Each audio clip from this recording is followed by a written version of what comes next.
So today we're going to be going over the third question of the 2009 FRQ.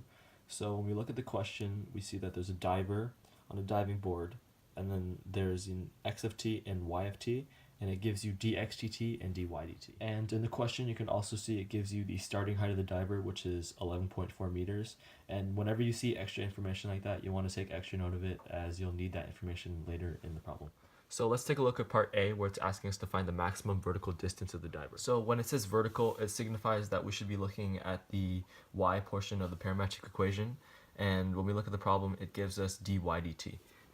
So to find a maximum, since it already gives you the first derivative of y, we can just set that derivative equal to 0 to find the critical point where the maximum is. And so we get that t is equal to 0.36735.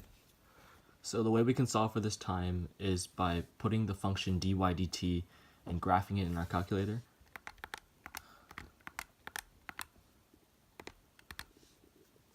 And what we can do from here is analyze the graph and find where the function is a 0. And here we get the answer that we had before. So now we found the time portion, but what we're trying to find is the maximum vertical distance. So what we do with that is we take the rate of change function and we antiderive it to find the position function. And when we do that, we get 3.6t minus 4.9t squared. And we know that there's a constant, but we know that the diver starts at 11.4, so we just add that to the end of the equation. And from here we can plug in t and get that the maximum vertical distance is equal to 12.061 meters.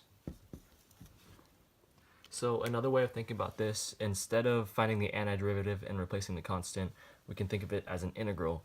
So we can start off with our starting height, which is 11.4 meters, and we can add the integral from 0 to the time that we solve for, and we'll call that b, of dy dt with respect to t.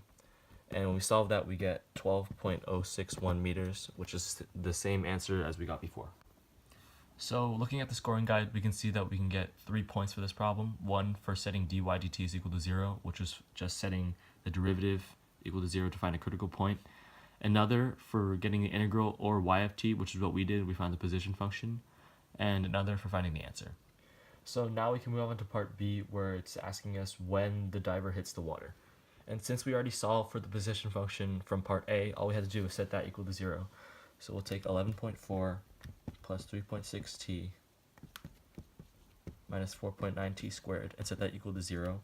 And we get that t is equal to 1.936 seconds. And again, we can solve this function by setting it equal to 0.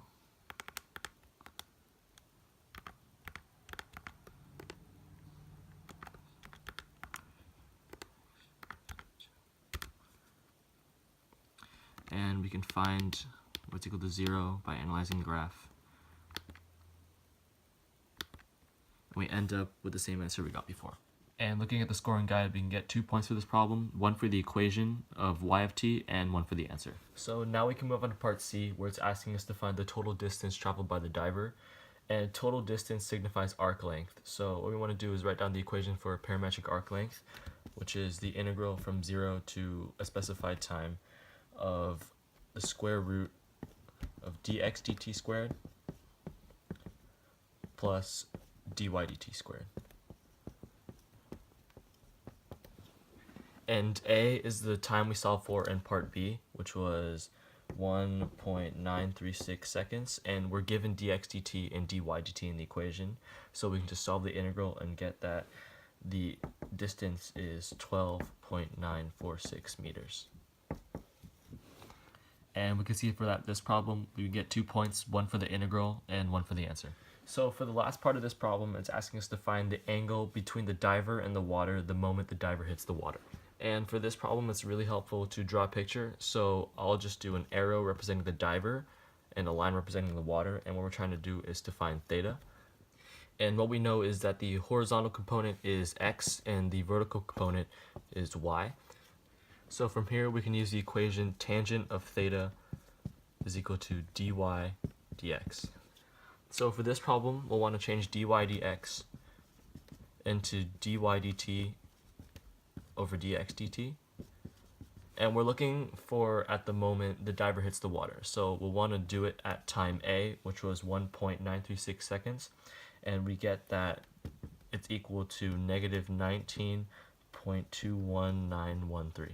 So now that we've solved for dy dx, we can plug it back in the equation and say that tangent of theta is equal to negative 19.21913.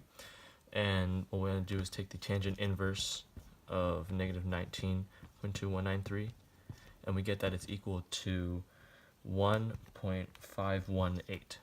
And this problem was worth 2 points. 1 point for finding dy dx at time A, which just means finding the instantaneous slope at the time the diver hits the water, and another point for the answer.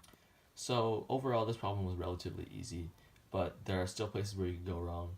So some tips would be to get comfortable using your calculator and be able to solve integrals and to solve for zeros relatively quickly. And another tip is to read the problem carefully, as that 11.4 meters starting height was really important in solving the problems and would have changed the answers for all of the parts. And the last one would just be to draw a picture. So for geometry-based problems or problems where there's a diagram, it's helpful to draw your own picture and help visualize things, and that'll help you solve the problem. So that'll be all. Good luck on the AP test, and thank you for watching.